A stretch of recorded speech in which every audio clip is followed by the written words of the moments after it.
Hey, Amy, welcome to the show. Thank you for having me. Yeah, tell us who you are, what you do. So, my name's Amy Jackson. I've been working in PR since the very beginning of my career, graduating from school, going into an internship with a big global PR agency. After working in three different agencies and then in house in a corporate environment for 10 years, I started TaleSplash, which is a PR agency designed to be more effective for startups and emerging brands. Okay. And why'd you start? What made you have the itch to start your own agency? Yeah. So after being in a corporate environment for 10 years and also the pandemic, I saw that many of us turned to the media to make sense of what was changing in the world. And I saw a real opportunity to connect experts and innovative companies with journalists to help make sense of all of that change. And so that was really the premise for starting TaleSplash in 2021 was to play that role of matchmaker between clients and journalists, and it's working. It's the platforms that are now available to facilitate that matchmaking are getting more sophisticated with the use of AI. And we really take a lot of pleasure in helping startups and founders build awareness of their brands and really leverage their expertise to be a resource for journalists. How are you guys using AI in your agency? So we have to be careful. We have to follow the lead of journalists and to the extent that they can or can't use AI. So we see AI playing a very helpful role in that matchmaking process of there's a journalist working on a story looking for a source to comment, they're on a tight deadline, or they're looking for interesting products to review. That's where AI is really helpful. Where we haven't been able to leverage it yet because of editorial standards is in actually creating stories and content. And so it's more on the back end of that matchmaking and helping people be smarter about working with journalists than it is in the actual content itself. What's been your biggest surprise about building your agency over the past couple years? I think you don't know what the journey is going to be like until you're in it. And so, as much as people want to give you advice or you listen to stories from founders or read books or whatnot, like I've done all of the above, really, it's not until you're in it that you understand kind of how each chapter of your journey is going to be a little bit different. And so the first year was just about building and creating, and it was really fun and exciting. And then as an agency, as you grow, you have to figure out staffing and the makeup of the team. So that was really year two. And then year three has been about, okay, now that we have the right experts on the team, how do we run a business profitably and overcome the odds? Because it is difficult as a female founder that doesn't have any, venture funding to survive. And so the fact that we're still in the game, we're building and growing and doing better year over year, I have a lot of pride in, but you never really know what you're going to get until you're in the journey. What's been the biggest challenge so far? I think the biggest challenge has been weathering the economy, honestly, because PR is one of those line items in a corporate budget that is very easy to cut. And so we've had situations where in the early days, we worked with clients that thought that they were going to IPO and that didn't happen. And so they ended up having to make, major budget cuts. We also work with startups that are also bootstrapped and are not able to go out and raise funding in this current climate. And so sometimes they have to pause services for that reason too. So I think the economy is really the biggest challenge right now. Yeah, it also depends on, I guess, who you go after, Mm-hmm. right? Um, you know, because there's always, no matter, when I started my first agency in 99, I remember the dot bomb era, and all the companies going out and everybody was freaking out. And I was literally like, all right, these big guys are going out. My little old shop, let's see what we can do. And we grew. And then I remember even specifically, we were walking into, I think it was Peachtree Center in Atlanta, and we were going to see a client, and it was kind of a financial district in Atlanta. I remember looking by all the TVs in '08. It was when the financial crisis happened and everything blew up. And I Mhm. remember turning to my business partner at the time. I go, "It's on. Like, let's go up to the next level and figure it out." Because when certain people start freaking out about the economy, I kind of look at it as going, "All right, cool. How can we work ourselves backwards?" I was we just interviewed Guy Kawasaki yesterday, and we were talking about Kodak and Blockbuster Mhm. and how they didn't kind of think what's the end goal for that client that they want. And I think if we think about what do our clients want, like for example, for you, right? You do PR. What do your clients want? They want coverage in top tier media outlets. They want to speak at conferences and they want people, to pay attention to what they are representing from a thought leadership standpoint. And that might be over LinkedIn, for example. Why do they want that though?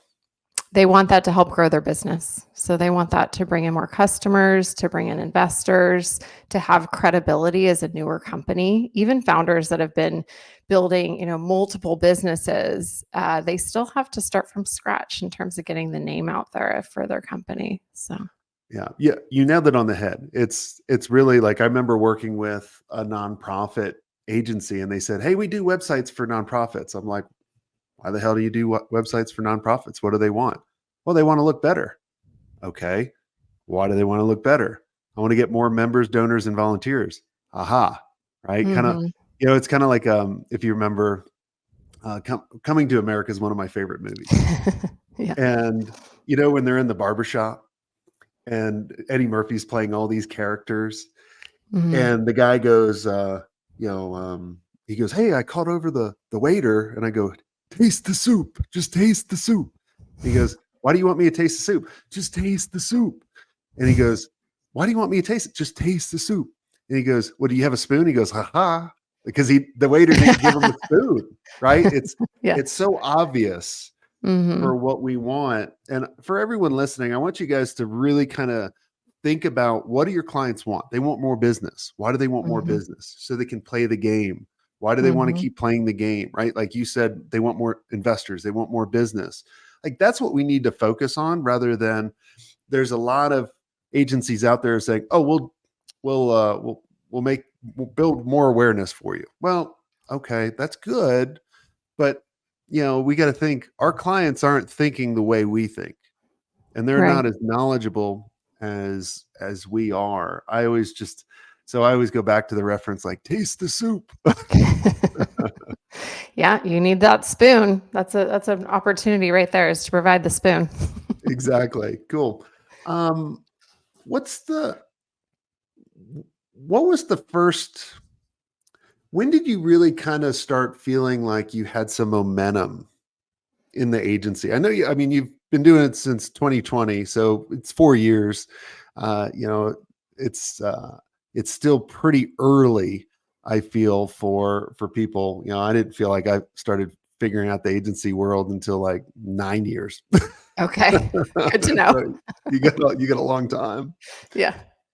Yeah, I think when I was able to bring in other people and support, I'm now supporting, salaries for multiple people. And I feel really strong in the services that we provide because of the women that I've brought into the team, many of which have decades of experience, but I'm giving them a flexible way to work. That's really important to me. And that's one of the reasons I started my own agency is because I have two young kids. And I felt like I could, in a short period of time, really add a lot of value to businesses. Like you were bringing up earlier, it's not always about just the media coverage. There's other ways we support our clients. Like we've had multiple clients this year be recognized by the White House or brought into a Senate hearing or there's news cycles that pop up that this is like prime time for them to be a part of the conversation. And so it's really about being able to add that value. And it's hard to do that without having a team of people and really having a team of experts surrounding me makes me feel like, this is making it. This is success for us, is having this full team of people that can support our clients. So you haven't niched down yet. Why not? Why Well, are you casting a more broader net? yeah, so you brought up the economy earlier. So I actually think it's helpful to be a bit fluid and, a more treacherous economic situation, because certain industries are going to have their moment. And so we're kind of putting bets on like some of those key industries, AI being one of them.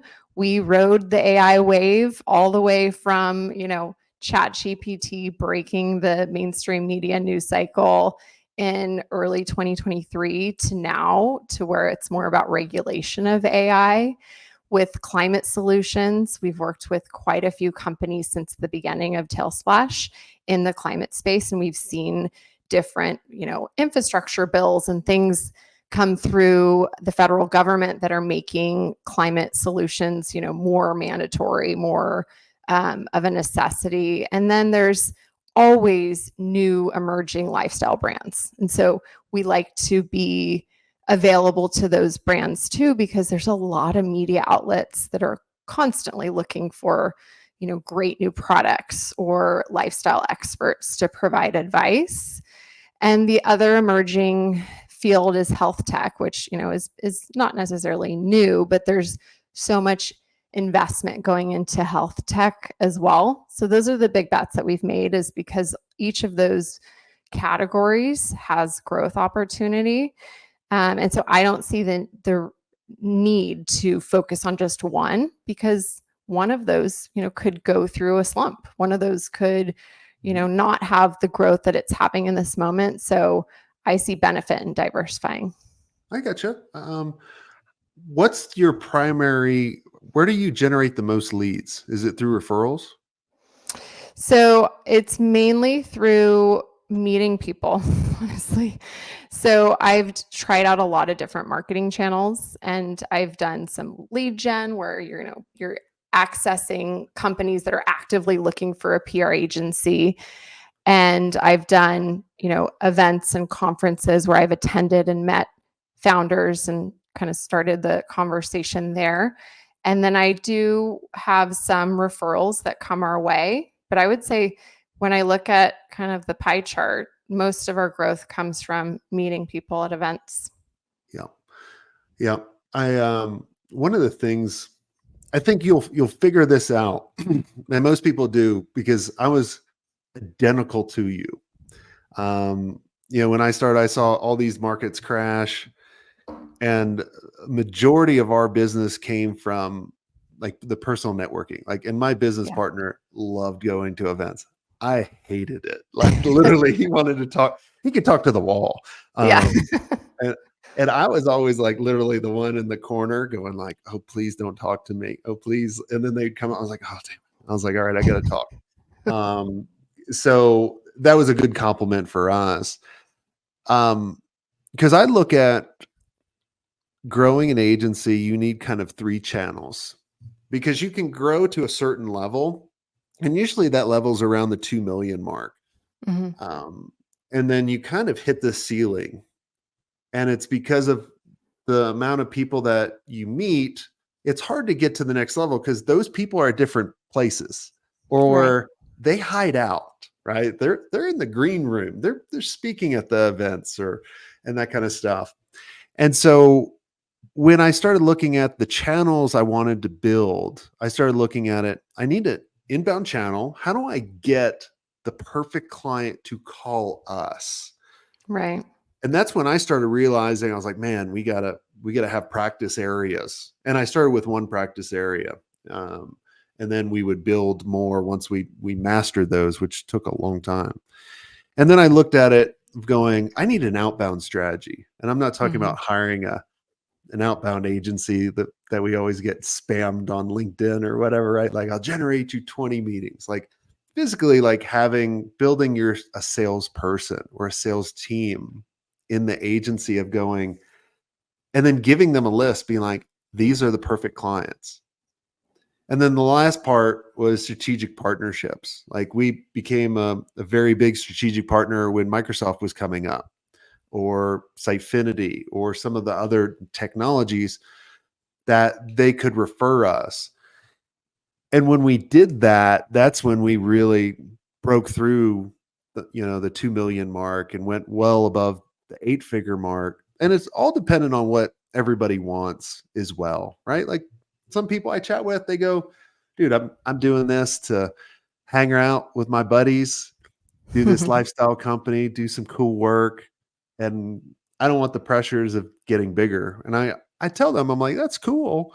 Sometimes like a lot of agencies, when they're from the kind of the 5 person to maybe the 30, you're in no man's land, because you're just like, I don't know what to do. Like everyone's coming to me for shit.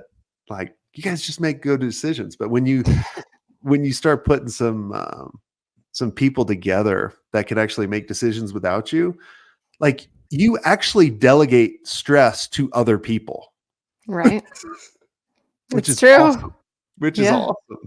hmm So Yeah, it's interesting. I think in the world of PR, if you've come up through a traditional kind of PR education and agency background, you don't learn sales or financial, you know, infrastructure. So you have to learn that on the fly too as an entrepreneur. And that's really what I've focused on in the last year, is getting smarter about the financial piece and really getting smarter about yeah. sales. Yeah. Yeah. Well, it's, you never stop learning, Right. one of the things that I liked, I was chatting with a guy yesterday. Everyone go check out his book. It's called Think Remarkable. And he breaks life up into thirds. And it's like in the very beginning, you're underpaid. In the middle, you're overpaid. The end, you give back. And Yeah. and he talks about it as grit, growth, and grace. And I Yeah. love that, right? Like in the Yeah. very beginning, dude, you're like rolling up your sleeves, you got, shit under your nails. You're like, who cares? But you're always constantly growing too and trying to figure out the next thing. Um, and then, toward the end is like, be grateful and, don't think you're the shit. Like, I know I don't know everything. I've been through a lot. I've heard a lot of things, but every day I try to learn something new. And that's the fun part about running a business, because you're in the storm or you're about to enter the storm. There's 2 scenarios. Right. Yeah. The storm's right around the corner at any moment, If you're in Texas, especially in the Austin storms are or coming Houston all or the time. Dallas. Yeah. That's right. Awesome. Well, Amy, this has been a lot of fun. Thanks so much for sharing your story. Is there anything I did not ask you that you think would benefit the listeners listening in? I would just say let's connect on LinkedIn, on Instagram. I love to just give general PR advice too. So if you're kind of questioning like what's right for me at this stage of my business, I'd love to talk.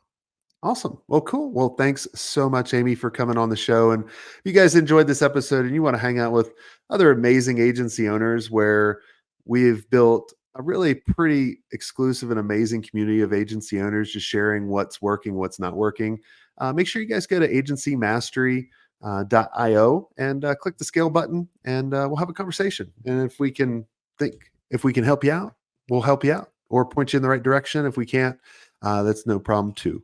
But go to agencymastery.io. And until next time, have a swank day. I hope you enjoyed this content. If you want more content like this, make sure you click on the link on the screen or check out your most popular podcast platform where the full episode is there. And until next time, have a swank day. What are you doing? Go check it out. Click on the link. I'll see you soon.